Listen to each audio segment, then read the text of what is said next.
Hello everyone, I welcome you on the behalf of Rasa International School. I hope you all are doing good and safe at your homes. So today in this video, we are going to discuss about chapter number 4 of class 6, which is sorting materials into groups, part 2. And in this part, we are going to discuss about matter and composition of matter, which is on your book page number 51 to page number 53. So let's start with matter. Everything in the universe is made up of matter. Matter exists on the earth even before the first man had appeared on it. So इस पूरी universe में जितनी भी चीज़ें हैं they are made up of matter. Even matter तब से exist करता है जब से पहला इंसान इस अर्थ पर आया था ना, उससे पहले भी मैटर एग्जिस्ट करता है. Okay. We have seen objects around us that are made up of different materials. But what are these materials made up of?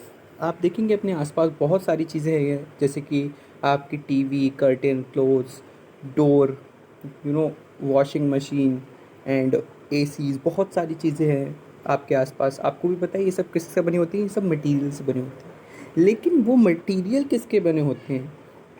Okay. So these materials are made up of matter. ये materials किसके बने होते हैं? ये materials बने होते हैं matter के.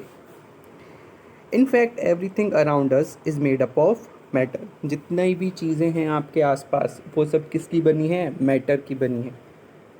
The clothes we wear, food we eat, air, water, books, sun, stars and moon are all made up of matter. In the simple words, we can say that the things that are all around us are made up of matter. Okay? All these objects have two general properties. जितने भी ये object ना, जितने भी आपके आसपास जितने भी सारे ऑब्जेक्ट हैं, उनकी ना दो जर्नल प्रॉपर्टीज़ हैं. क्या क्या प्रॉपर्टीज़ हैं? They all have mass and occupies space. उनमें क्या होता है? दे हैव मास, और वो हमेशा क्या करते हैं? जगह घेरते हैं. जैसे कोई भी चीज़ है, जैसे कि आपकी वाटर बॉटल है, ग्लास है, पेंसिल बॉक्स है, बुक है, ये सब क्या करेंगे? ये सब स्पेस ऑक्यूपाई करेंगे. स्पेस ऑक्यूपाई मतलब जगह घेरेंगे. अगर किसी भी टेबल पे आप रख दोगे तो वो जगह घेरेंगे. ठीक है ना. सो उनमें मास होता है and they occupies space. So we can say that matter is anything that has mass and occupy space. तो मैटर क्या होता है? मैटर वो होता है जो कि जिसमें मास होता है और जो ऑक्यूपाई करता है स्पेस, मतलब जगह घेरता है. Different kind of matter are made up of different substances. जितने भी डिफरेंट काइंड ऑफ मैटर होते हैं डिफरेंट सब्सटेंसेस के बने होते हैं. They have different physical state, color, shape and smell which can be felt through one or more of our sense organs. So उनके different क्या होते हैं? फिजिकल स्टेट होती है, मतलब सॉलिड हो सकती है, लिक्विड हो सकती है, गैस भी हो सकती है. उनका कलर, उनका शेप, उनका साइज़, उनकी स्मेल. ठीक है. जो कि हम अपनी सेंस ऑर्गन से क्या कर सकते हैं? जिनको हम सेंस कर सकते हैं. फॉर एग्जांपल जैसे आपकी वाटर बॉटल है, आप उसको टच करके बता सकते हो उसकी शेप क्या है. आप उसकी देख के भी बता सकते हो उसकी शेप क्या है. सो आपकी एक या एक से ज़्यादा सेंस ऑर्गन से आप उसको क्या कर सकते हो? फील कर सकते हो. ओके. नाउ हमने ये तो पढ़ लिया that everything around us is made up of matter. Now एक क्वेश्चन इज कि ये जो मैटर होता है उसका क्या कॉम्पोजिशन, कैसे बना होता है, क्या इसमें होता है. ठीक है ना. तो in the next topic we are going to discuss about this कि कॉम्पोजिशन क्या होता है मैटर, मतलब मैटर भी किससे मिलकर बना होता है. ठीक है. चलिए बिल्कुल डीप जा रहे हैं हम. ठीक है. पहले हमने कोई भी सब्सटेंस लिया, हमने बोल दिया ये सब्सटेंस मैटर से मिलकर बना होता है. ठीक है. अब हम करेंगे ये मैटर से तो मिलकर बना होता है, लेकिन ये मैटर किससे मिलकर बना होता है. Okay. So we know now that everything see around us is matter. जैसे कि मैंने अभी आपको बताया, जो भी आसपास है हमारे, जो भी हम आसपास देखते हैं वो किसका बना होता है? वो मैटर का बना होता है. Do you know what matter is compose of? क्या आप जानते हो कि मैटर किसका बना होता है? जैसे कि मैंने आपको बताया, matter is compose of very small particles called atoms. तो मैटर किसका बना होता है? बहुत स्मॉल पार्टिकल्स का बना होता है, जिसे हम क्या कहते हैं? जिसे हम कहते हैं एटम्स. सो मैटर किसका बना होता है? Matters are made up of very small particle known as atoms. ठीक है, चलिए। They are the basic building block of matter. Look at your pencil lead, it is made up of material called graphite which is a form of carbon. So क्या होता है, जो ये atoms होते हैं they are the building block of matter, मतलब ये एक एक करके मिलते हैं और वो क्या बना लेते हैं, वो पूरा मैटर को बना लेते हैं। जैसे कि आपकी पेंसिल की जो लिड होती है ना, पेंसिल की जो नॉक होती है, आप उसको देखेंगे, जो पेंसिल की लिड होती है उसको अगर आप देखेंगे तो वो किसकी बनी होती है? वो ग्रेफाइट की बनी होती है। Okay, you can break graphite into smaller and smaller pieces until the pieces are truly minuscule. So आप क्या कर सकते हो? ग्रेफाइट को तोड़ सकते हो, बिल्कुल आप उसको बिल्कुल चूरा कर सकते हो, इतना कि वो छोटे छोटे आपको उसके पार्टिकल्स भी ना दिखें। You will find that graphite could eventually be broken into pieces so small that you could not see them without a microscope. बल्कि आप इतना ज़्यादा उसको तोड़ सकते हैं ग्रेफाइट को कि आपको उसके पार्टिकल्स फिर बिना माइक्रोस्कोप के दिखेंगे ही नहीं। Okay, the smallest possible piece of carbon that you could break to graphite into could be called an atom.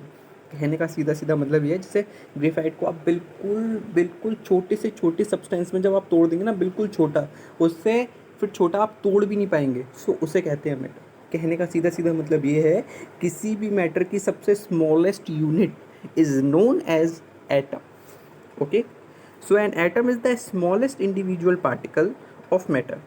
As I already explained you that matter क्या होता है? कोई भी smallest individual particle होता है, मतलब कि किसी भी matter का सबसे smallest particle matter कहलाता है।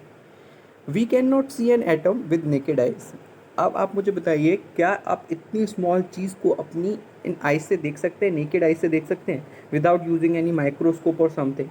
Obviously no. ओके, चलिए। When atoms combine together they form molecules. अब बड़ी इंटरेस्टिंग बात हम पढ़ने वाले हैं, बहुत अच्छी अच्छी बातें पढ़ेंगे, जैसे कि जब दो एटम्स मिलते हैं तब क्या बनता है, मॉलिक्यूल्स मिलते हैं तब क्या बनता है, एलिमेंट्स क्या होते हैं, ये सब हम पढ़ने वाले। जब भी दो क्या होते हैं, एटम्स कंबाइन होते हैं एक साथ, तो क्या बनता है? तो बनता है एक मॉलिक्यूल। क्या बनता है? एक मॉलिक्यूल। ओके, अब एग्जाम्पल की तरफ से समझते हैं। N oxygen O2 molecule is made up of 2 atom of oxygen. Okay, जैसे कि फॉर एग्जांपल जब भी आप देखेंगे, जैसे फॉर एग्जांपल ऑक्सीजन लिखते हैं तो ऑक्सीजन के नीचे O और फिर ये 2 लगाते हैं। तो ये 2 क्यों लगाते हैं?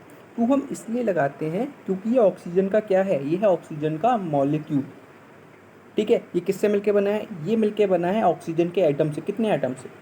इसके नीचे क्या लिखा हुआ है? 2, यानी कि ये ऑक्सीजन के 2 एटम से मिलके बना है ऑक्सीजन का मॉलिक्यूल।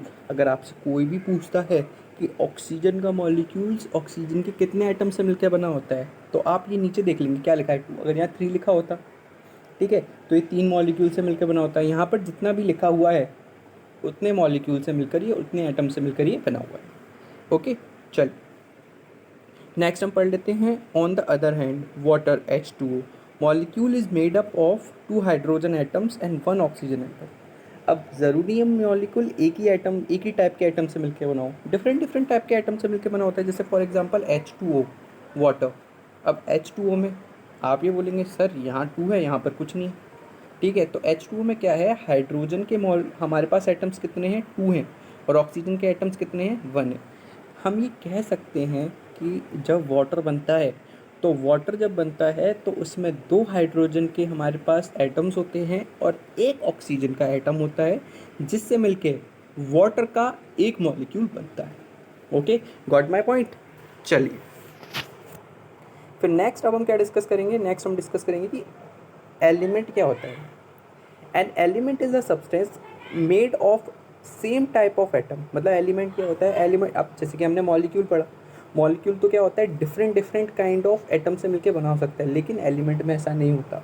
एलिमेंट एक ही टाइप के एटम से मिलकर बना होता है। ओके, एलिमेंट क्या होता है? जो एक ही टाइप के एटम से मिलकर बना होगा। जैसे अगर वो ऑक्सीजन है तो ऑक्सीजन का ही एटम होगा, बाकी किसी का भी एटम नहीं होगा। Okay, there are 118 different elements known सो फार अब तक हमारे पास कितने एलिमेंट्स हैं? अब तक हमारे पास लगभग 118 एलिमेंट्स हैं. 94 of these exist naturally. Rest of elements are synthetic. That is, they have been developed in laboratories. So हमारे पास लगभग 118 एलिमेंट्स हैं अब तक, जो हमने अभी तक कह सकते हैं आप डिस्कवर किए हैं. लेकिन उनमें से केवल 94 ऐसे हैं जो कि नेचुरल हैं, ठीक है, नेचुरली एग्जिस्ट करते हैं. बाकी 118 हमने सिंथेसाइज किए हैं. सिंथेसाइज करने का मतलब ये हमने डेवलप किया, अपने आप बनाए, ये नेचुरली एग्जिस्ट नहीं करते. लेकिन टोटल हमारे पास कितने एलिमेंट्स हैं? टोटल हमारे पास 118 एलिमेंट्स हैं. Okay. Hydrogen, oxygen, nitrogen, carbon, copper, aluminium, iron, gold and silver are some common elements. ये कुछ कॉमन एलिमेंट्स के एग्जाम्पल थे, जैसे कि हाइड्रोजन, ऑक्सीजन. ये बाकी सारे बहुत कॉमन हमारे पास एलिमेंट्स हैं. Each elements is represent by a unique symbol. मतलब जितने भी एलिमेंट्स होते हैं ना, उनको हम एक यूनिक सिंबल से क्या करते हैं? रिप्रेजेंट करते हैं. जैसे ऑक्सीजन को हम ओ से रिप्रेजेंट कर रहे थे, ठीक है ना. ऐसे ही हम जैसे कॉपर को रिप्रेजेंट करते हैं उसे सी से करते हैं, एल्यूमिनियम को ए से करते हैं, आयरन को एफ से करते हैं. ओके, क्योंकि लैटिन लैंग्वेज में इसका नाम फेरम होता है, ठीक है, फेरस, फेरम. फिर उसके बाद एच हाइड्रोजन, ओ ऑक्सीजन, सी कार्बन. ये सब क्या है? ये सब इनके सिम्बल्स हैं. The smallest particle of an element that exhibit the same property as the element is its atom.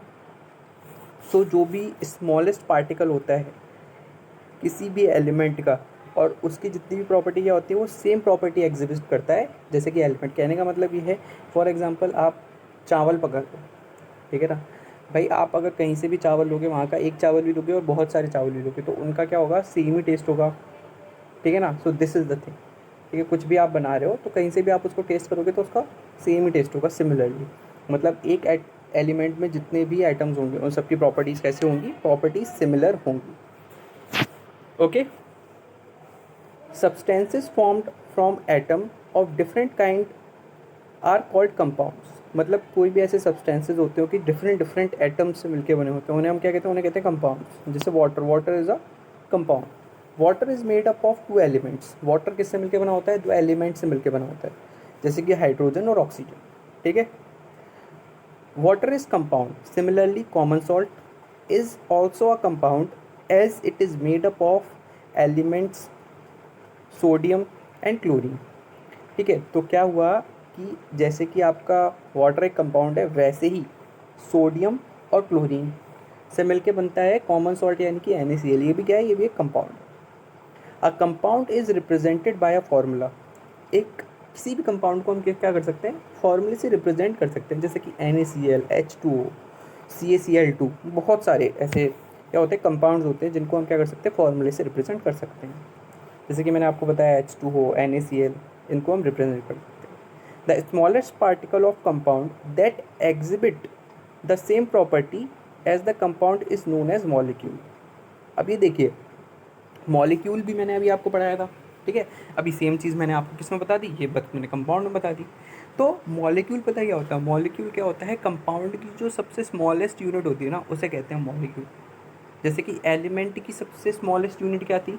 Atom थी. वैसे ही किसी भी कंपाउंड की स्मॉलेस्ट यूनिट क्या होती है? किसी भी कंपाउंड की स्मॉलेस्ट यूनिट होती है वो मॉलिक्यूल. ओके, चलिए. For example, the smallest particle of water is a water molecule and not hydrogen and oxygen atom. मतलब अगर आप वाटर का कंपाउंड है, ठीक है, तो उसका स्मॉलेस्ट, वाटर का जो क्या कहते हैं आपका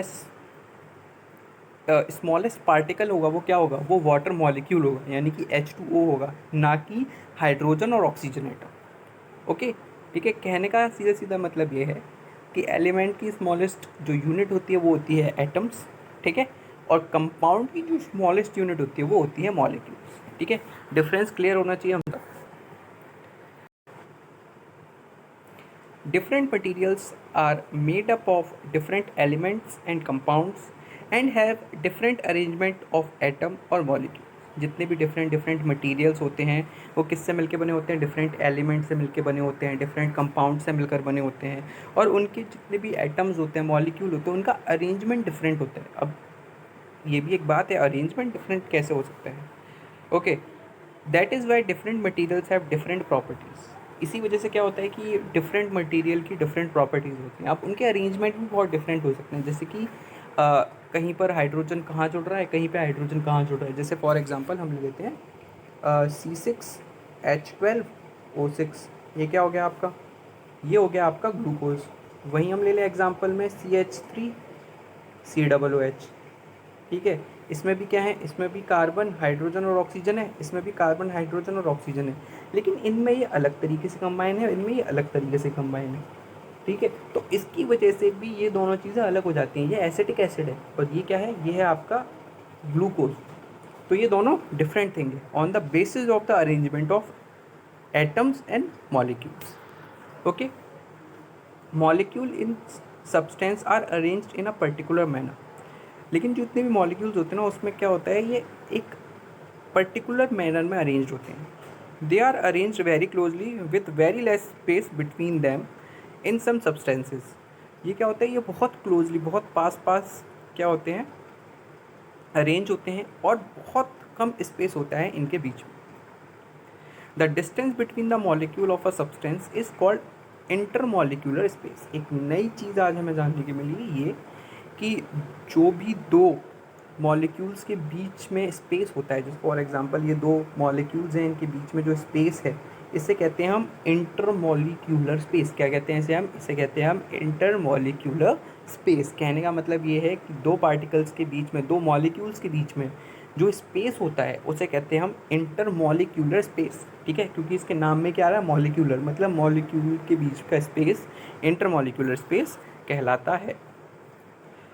All the molecules are held together by a force of attraction called intermolecular force। अभी जितने भी molecules होते हैं ना, इनके बीच में ये एक साथ रहते कैसे, ठीक है। इनके बीच में कोई गम तो लगी नहीं है, ठीक है। इनके बीच में कोई फेविस्टिक तो लगी नहीं है। तो ये एक साथ रहते कैसे, ये पता है कैसे रहते हैं। इनके बीच में एक फोर्स होता है जिसे हम कहते हैं इंटरमॉलिक्यूलर फोर्स। मतलब ये एक दूसरे को क्या, एक फोर्स के थ्रू बांध के रखते हैं, जिस फोर्स को हम कहते हैं intermolecular force. These force can be strong और वीक। ये जो फोर्स हो सकता है वो स्ट्रॉन्ग भी हो सकता है और वीक भी हो सकता है। If intermolecular force are strong in a substance, then its molecules are closely packed, and if these force are weak then the molecules are loosely packed। तो कहने का सीधा सीधा मतलब ये, अगर ये जो मॉलिक्यूल्स इंटरमॉलिक्यूलर फोर्स है ये बहुत ज़्यादा होगा, तो जितना ये ज़्यादा होगा उतने ज़्यादा क्लोजली पैक्ड होंगे आपके मॉलिक्यूल्स, और जितना ज़्यादा ये वीक होगा उतने ज़्यादा आपके लूजली पैक्ड होंगे ये आपके मॉलिक्यूल्स। ओके, सो आज हमने बहुत पढ़ा है। आज हमने क्या पढ़ा है, हमने मैटर पढ़ लिया और कॉम्पोजिशन ऑफ मैटर, ये आप सबको क्लियर होना चाहिए, ठीक है। So thank you so much for today. I hope you all are doing good at your home. Please be safe at your homes. Okay, thank you so much.